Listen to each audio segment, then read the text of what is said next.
O Senhor esteja convosco. Ele está no meio de nós. Proclamação do Evangelho de Jesus Cristo segundo João. Glória a vós, Senhor. Naquele tempo, disse Jesus aos seus discípulos: Tenho ainda muitas coisas a dizer-vos, mas não sois capazes de as compreender agora.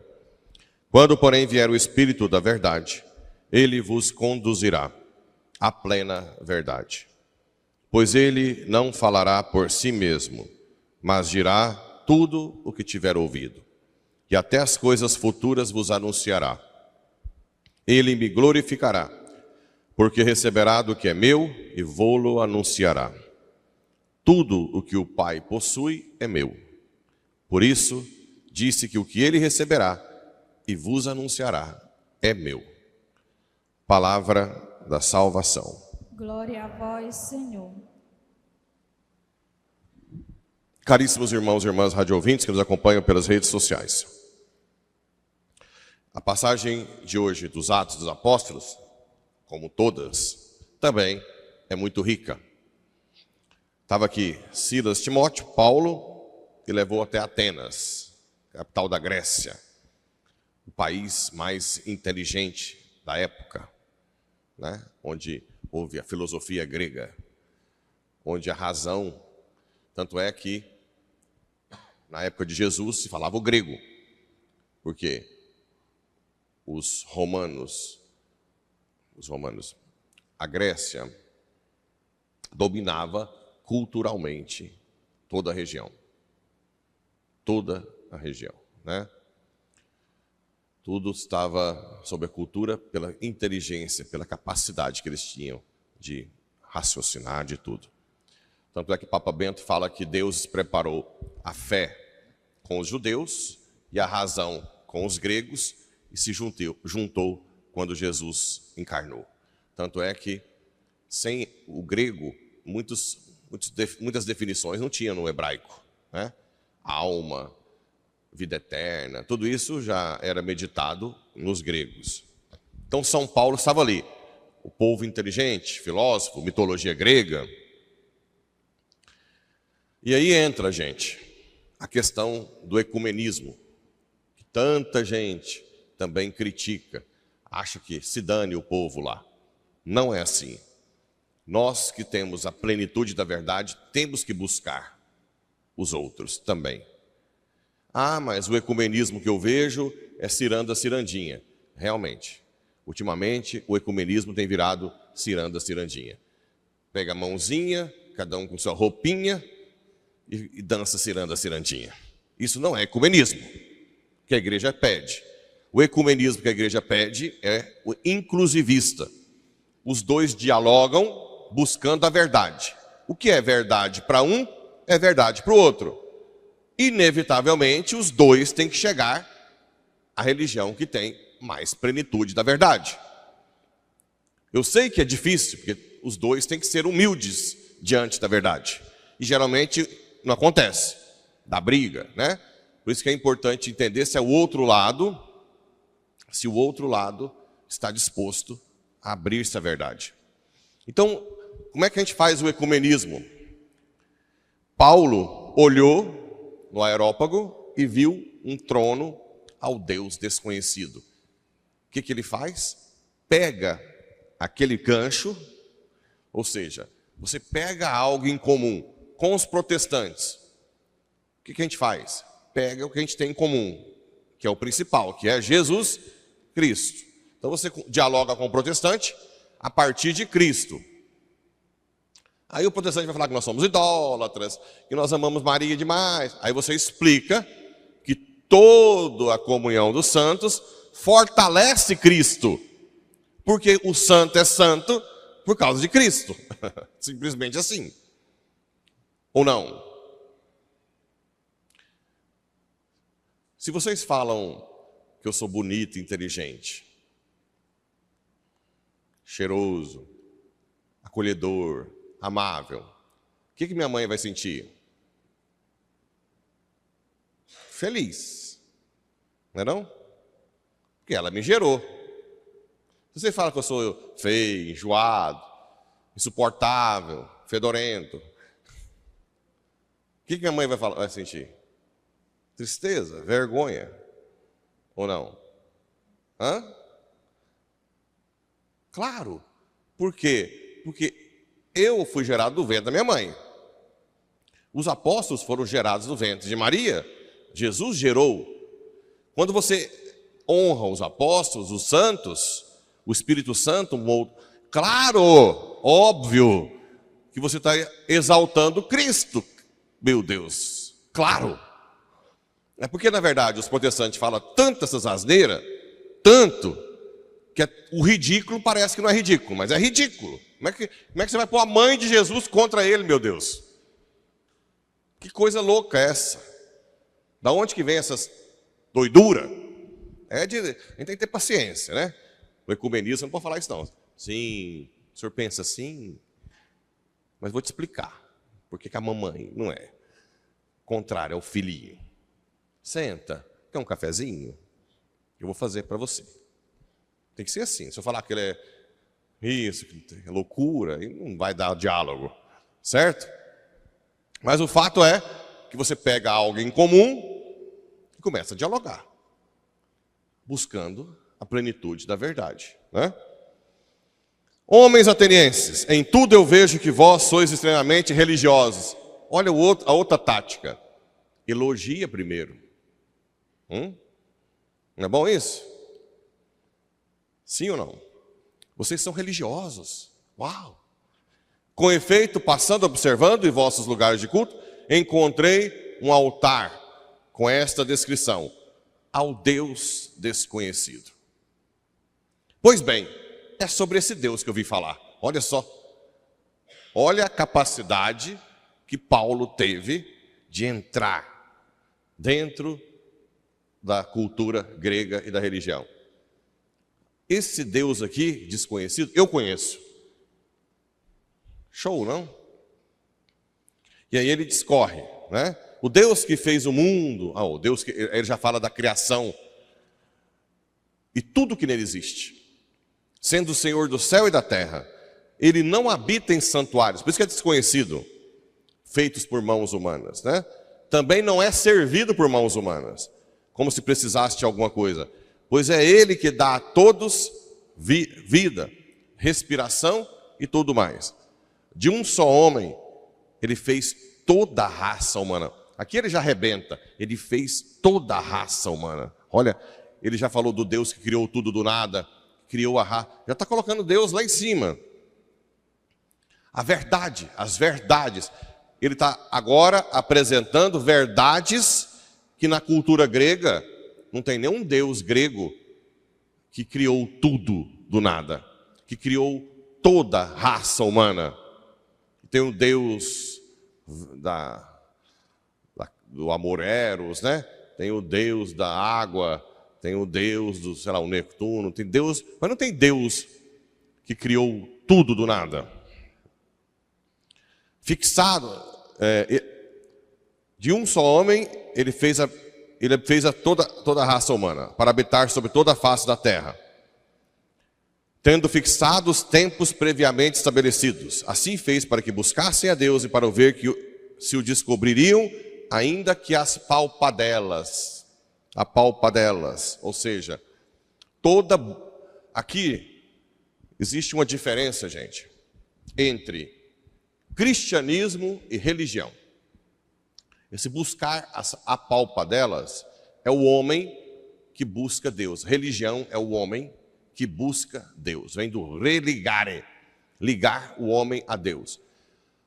Todo mundo busca Deus de uma forma, dentro dos seus limites. Os índios do Brasil buscavam Deus em algo que fosse superior a eles. As leis, os fenômenos naturais. Por quê? Por que o homem busca Deus?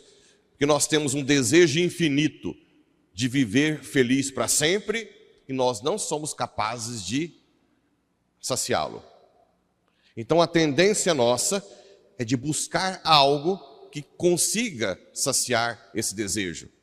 Esse algo tem que ser algo grande, bem superior a nós.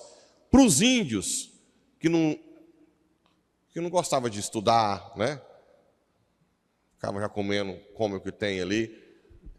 Eles não tinham microscópio, nada para avaliar, nada. Então, o que para os índios eram grandes? O trovão, né? O sol. Então, eles faziam o quê? Deusificavam os fenômenos naturais, ok? Isso é religião. Eles estão buscando Deus às apalpadelas. É isso que Paulo está falando. Os hinduístas, eles têm também uma forma de buscar algo para saciar, e tem os deuses hindus. A irmã deve conhecer alguns. São vários, né? Tem um elefantinho lá, não sei qual que é aquele.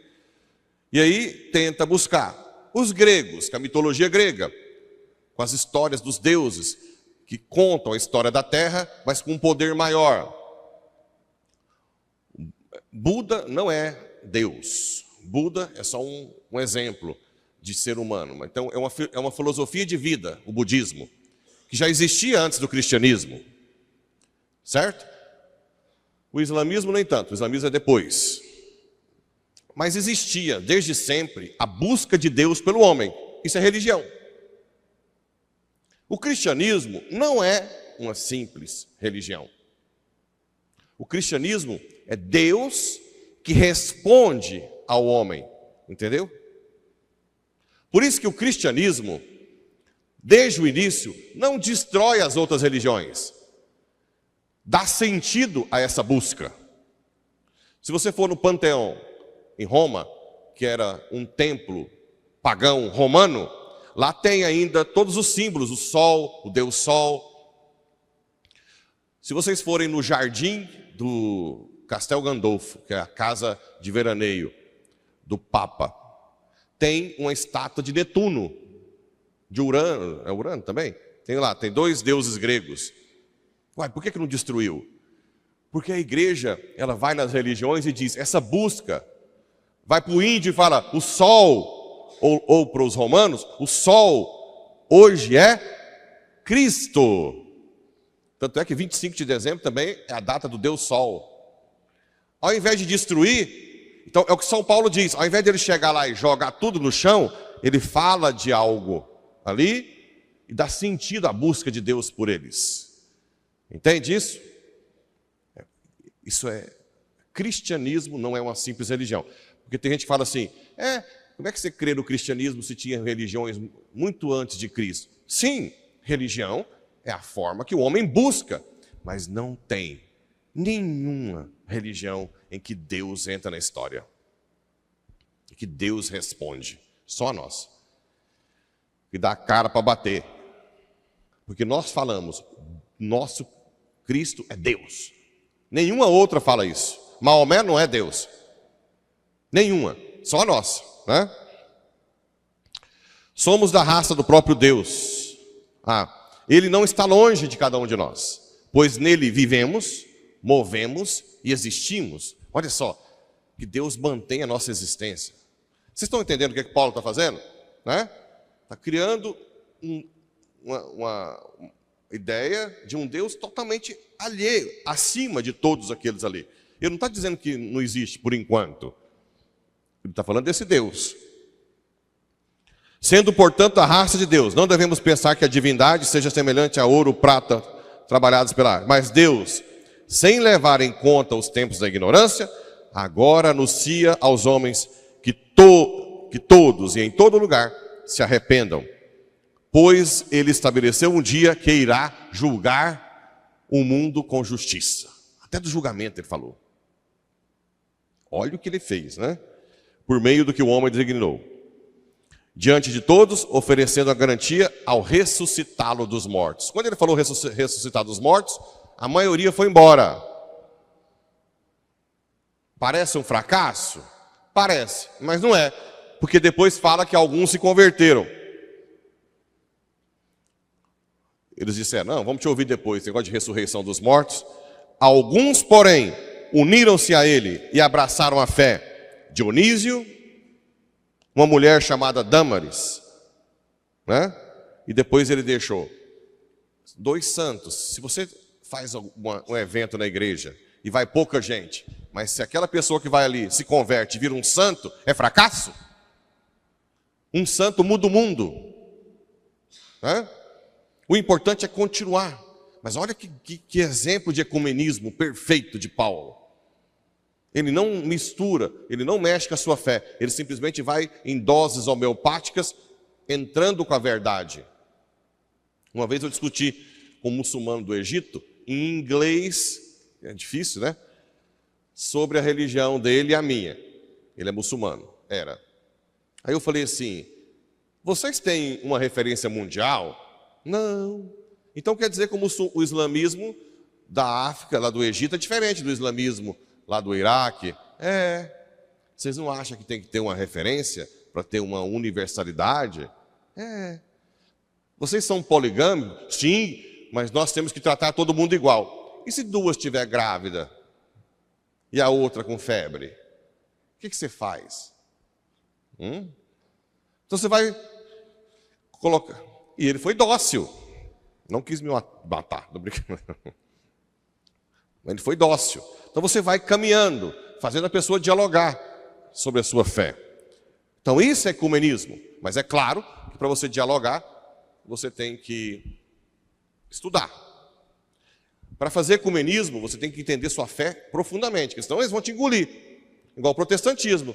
Vai falando um monte de tempo para você, você não sabe nada, ou você briga, não fala de Nossa Senhora, vai embora daqui. Né? Isso não é diálogo. Não mexe na minha fé. Tem gente que fala assim, eu falo, não mexe. Não, vocês têm que aprender a dialogar. Senta aqui, fazer um cafezinho, deixa eu explicar para você. Né? Por que não é idolatria? E o Evangelho? O Evangelho, Jesus fala da missão do Espírito Santo. Jesus fez a ascensão ao céu e mandou o Espírito Santo, que é a missão da igreja. Hoje quem comanda a igreja é o Espírito Santo. É Ele. Por isso que para a Eucaristia eu falo, mandai vosso Espírito Santo. Né? Para todos os sacramentos, quem faz a presença de Cristo ser forte é o Espírito Santo. Quem faz o santo? O Espírito. Quem faz o mártir? O Espírito. Por isso que o santo e o mártir não vai contra Jesus. É claro, é um troféu de Jesus. É um troféu. O treinador de vôlei, quando ganha lá o time dele, ele não grita? Por quê? Porque quem treinou foi ele. Então ele também, quando você honra a seleção que ganhou, você está honrando o treinador. Ou não? Quando você honra um santo, você está honrando o Espírito Santo. Que por sua vez aponta Cristo. Na verdade, gente, isso é tão óbvio, né? Tão óbvio. Tão óbvio. O problema é a lavagem cerebral que faz em outra igreja. A gente fica... né? Mas o fato é que agora é a obra do Espírito. E diz que ele não podia pôr tudo. Jesus não deixou a Bíblia escrita. Deixou o Espírito Santo. Por isso que a autoridade da igreja é o Espírito Santo. Santo Agostinho dizia, eu só acredito na Bíblia porque a igreja, com a autoridade do Espírito Santo, do magistério, diz, pode acreditar na Bíblia. Por quê? Porque a Bíblia não foi deixada diretamente de Jesus. Foi inspirada depois. Existem vários livros do Evangelho, apócrifos. Vários outros livros das cartas de São Paulo. Quem escolheu quais são os inspirados? A igreja, com a autoridade do Espírito. Bem, gente, infelizmente hoje não dá para falar 40 minutos, mas é isso aí. O Espírito da igreja, é isso que Jesus deixou. E é Ele que mantém. A plenitude da revelação foi revelada em Cristo, mas a igreja, ao longo da história, ela vai acolhendo, aprendendo mais sobre essa plenitude. E quem faz isso é o Espírito Santo. Então, gente, você que é linguarudo, quer ficar calado, pede o Espírito Santo. Você que é bravinho, quer ficar mansinho, pede o Espírito Santo. Você que é preguiçoso, quer trabalhar, é muito difícil, mas pede o Espírito Santo. Você que não gosta de rezar, quer rezar? Pede o Espírito Santo. Você que não consegue perdoar, quer perdoar? Pede o Espírito Santo. E assim por diante. E assim por diante. Você quer ser fiel até a morte? Fiel no casamento? Está pulando cerca mais que tudo aí? Pede o Espírito Santo. Pede o Espírito Santo. Sem Ele nós não somos nada. Com Ele viramos santo. Quer um caminho mais curto? Fala com a esposa dele. E ela ainda gera outro Cristo em você. Que ela nos ajude. Assim seja.